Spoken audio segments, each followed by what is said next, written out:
And childhood can be filled with many new and wonderful experiences that help shape us into the people that we are later in life. But for today's On Our Mind, we're asking, who do we consider a kid? Yeah, I kind of thought of this question because I've heard some older folks, usually in like their 60s, give or take, still reference maybe people in, say, their 30s or so as kids. So it kind of made me think of this question as a good topic. And you actually told me an interesting answer. Oh, well, I mean, I'd go with like the legal definition of anyone who's, below the age of 18 is a kid.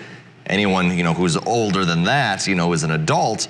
And if you wanted to, call them a young adult to a certain age, I think that's appropriate. Yeah, but yeah. What do you go with, Devin? It's kind of a toss-up, though, because I agree with the 18 part, but you can't drink alcohol until 21. So to be different, I'm going to go with 21 because that's usually when you're allowed legally to drink alcohol. But it's kind of interesting. I think a lot of this could also be perception. I bring in a little bit of psychology here because as we get older, some of those that may have hit 18 or 20s, we kind of look at as kids because we're kind of older people compared to those below us, but also those above us would look at us in our 30s as kids. Yeah, didn't this come up? I think you mentioned in the newsroom that you were talking about some people in like their mid and late 20s, younger than you, and you would call them kids. And I was just like, well, probably wouldn't do that. It's a game of psychology, really, the way you look at it, because I've heard a lot of people do that.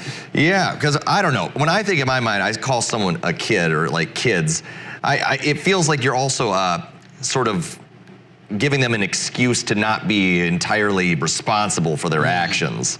So when I probably wouldn't call someone in their 20s a kid, because I hold them, they probably should know what they're doing. And if they're gonna do something wrong or weird, I'm gonna hold them responsible, certainly. As you should, yeah. And even when they're still considered a kid, you gotta hold them responsible, right? Because even for those that are younger, that's the idea of the older folks. You're supposed to teach them and correct them when they're wrong. And obviously, if you have to do a punishment because of it, then obviously that helps them to learn later in life too. Well, there you go, Devin. Certainly an interesting word to look at, the kid in the world. It is. So hopefully that got some people thinking. But what else do we got this morning? We got a lot to talk about this morning, Devin. Coming up, we're going to find out the latest changes coming to Starbucks near you. But first, we have Howard in the Mr. Food Test Kitchen with a recipe for ultimate coconut cake. Oh.